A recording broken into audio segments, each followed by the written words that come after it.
Hey, what's up YouTube? This is Mind, and this video right here we're going to bring you an overview of the Space Combat System in Star Wars: The Old Republic.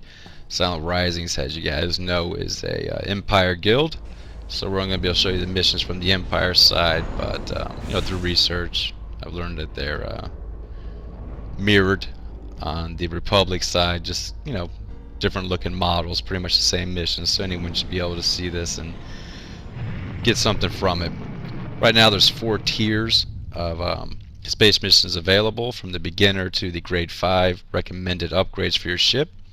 They increase with difficulty, but also with credits, XP if you're not at level cap, and of course commendations. Since I'm a Sith warrior, just like the Inquisitors, I'm going to get the Fury class starship. Imperial agents and bounty hunters obviously get their own ship, whereas the 2 Force users share the same ship.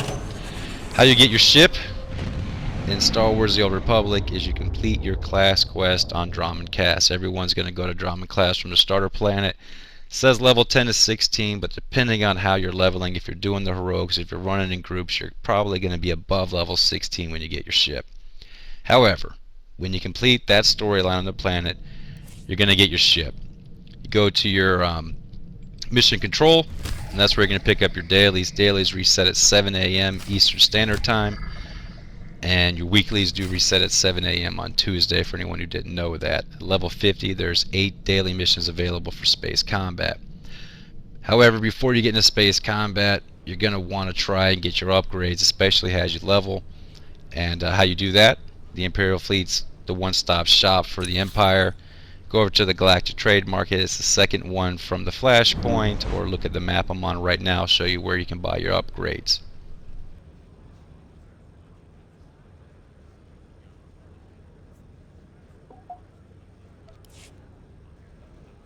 Alright, so these are the cash upgrades, which is about half the upgrades you're going to get for your ship.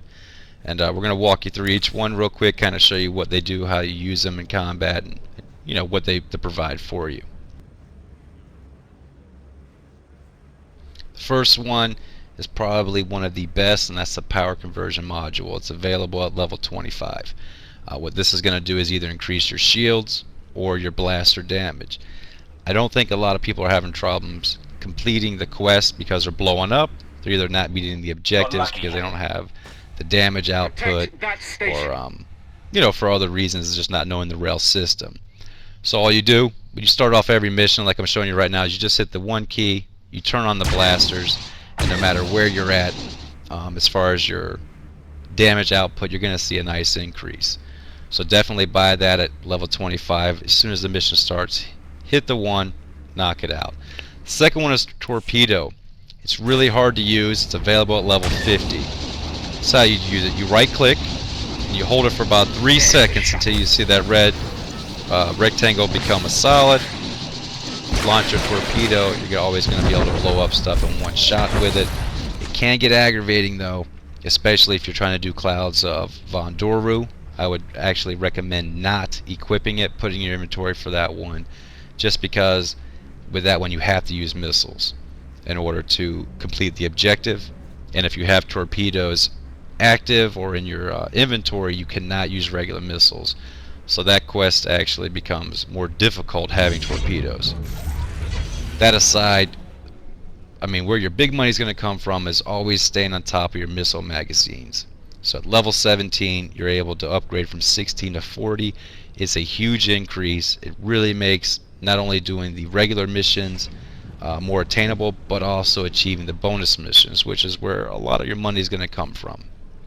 So stay on top of that. The beam generator I'm using right now, this is what you get for completing all the space missions available. It really helps, honestly, especially when you start taking on shielded enemies. You want to stay on top of that. There's no reason to show a video. It's pretty self-explanatory. Same with your beam charger and your beams and stuff. This is just how much damage your blaster does.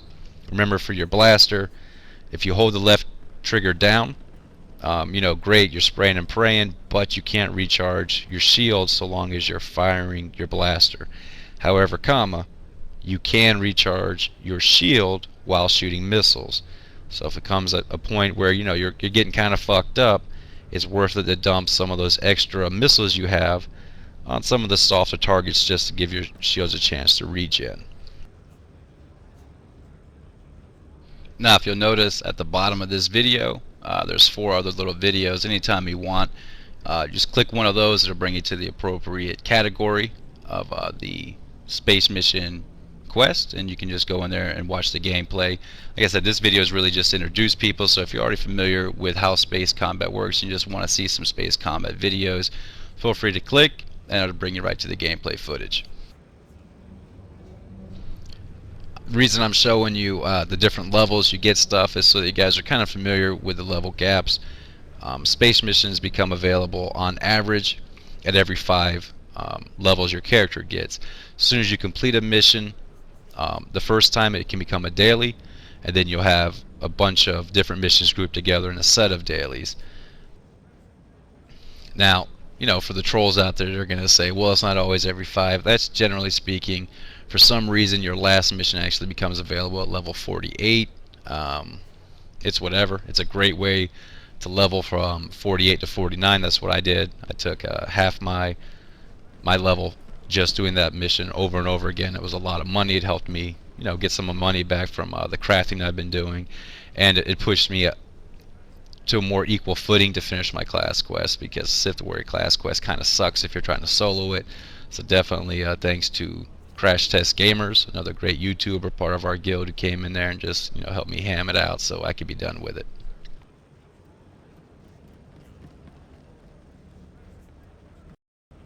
Alright, so we're almost through the basic stuff. Your armor is pretty much your endurance for your ship, the shields. I mean, all that stuff's kind of self-explanatory. Just stay on top of it. Space combat is pretty fun. It's lucrative if you do it right. You can make good money. It's an easy way to get the last 2 bars of XP, and it's got some decent end-game benefit as well to doing it. So the upgrades are not that expensive. They pay for themselves within a mission or 2. So credits aren't hard in Star Wars. I would just recommend every time you level, the appropriate level, go buy the appropriate upgrade. You do get some upgrades when you complete the missions, but it's really not that much of a loss of cash to always just buy it. And if you get a new one the very next mission, I mean, who gives a fuck?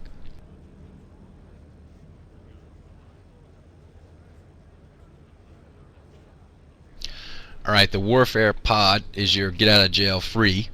It's available at level 35. I use it a lot. There's a couple maps you can actually use it twice. I recommend doing so if possible. It's on a 3-minute cooldown. So I'll show you real quick. This is one I use it on every time. This map. This is actually Ascendancy Barrier is the final map you're gonna get. As you see, I'm trying to clean up some of the mines right now because I'm about to fly through there. A lot of people wait to use this until their armor's down and they're getting fucked up. I don't think there's anything per se wrong with that, but if you know you're going to be taking damage, why waste your shields? Pop that. If you notice, I'm not getting hit that bad, but if I was, because sometimes I do, my shields would have been good when I came out of it. It lasts for 10 seconds. You're able to use it twice on this map. Use it early so you can use it again the second time. The last upgrade we're going to talk about is the EMP generator. This is by far my favorite upgrade for the ships. It just makes space combat more enjoyable. Once again, we're back at Ascendancy Barrier. You can use this twice as well. It's on a 4-minute cooldown. So you got to take out 175 mines. Get close enough, you pop that, and it just fucking blows them all up for you. It does blow up, or it does damage friendly targets, but who gives a fuck, because they don't do much free anyway. This is at the end of the map. You got to go down there and take out that ship. You run it through the minefield again. Just take it all out of the way. Get back to the objective. It's really fun to use. It really helps achieve a lot of the bonus mission stuff, especially the capital ships where you have to blow up the shield. So those are the upgrades. Why do it beyond, obviously just the monetary gain and the XP gain and the enjoyment? You do it for the fleet commendations. Now, like most things in life, you have to make an investment in order to get a return. And the upgrades that I showed you, the EMP generator, the warfare pod, the torpedoes, you have to use commendations in order to buy them. They're not available for credits, but they're really cheap to get. You can easily get them at level. You don't have to grind it out, and they're worth it. They really help you get the bonus objectives done and the primary objectives done if you're just having a hard time. So beyond just your basic space upgrades, they do have for the RPers or the people that just like the different looks. You can buy the pilot's outfit. Looks kind of like a Republic outfit to me, not really an Empire one. I would buy it, but I've got WoW Girl 6 or Prosera as she is in our guild. She's our fashionista. If she puts it on, I might waste some of the accommodations to buy it. What I'm currently using the accommodations for, like I suspect many in the game are using it for, is the Epic 50 drop boxes. So I bought 2 here real quick to show you what they drop. I got a decent upgrade, even though it's required level 47. The upgrades and everything, especially when I do the mod swap, and that's actually been an upgrade for my tank set. And then I got some medium armor boots, but they're bind on equip. So grats to Bliss, because as soon as I get done with this video, I'm going to mail them over to her, maybe give her the incentive to level up a little faster so she can put them on. Alright, well, that's going to wrap up this video. Hope you found it informative, or at least enjoyed it, and hope that if you haven't tried the space combat missions, that you do so, and if you have, I hope you're enjoying them. Once again, the links are up to all the gameplay videos for all the different categories that are available, and keep your head up, do the right thing.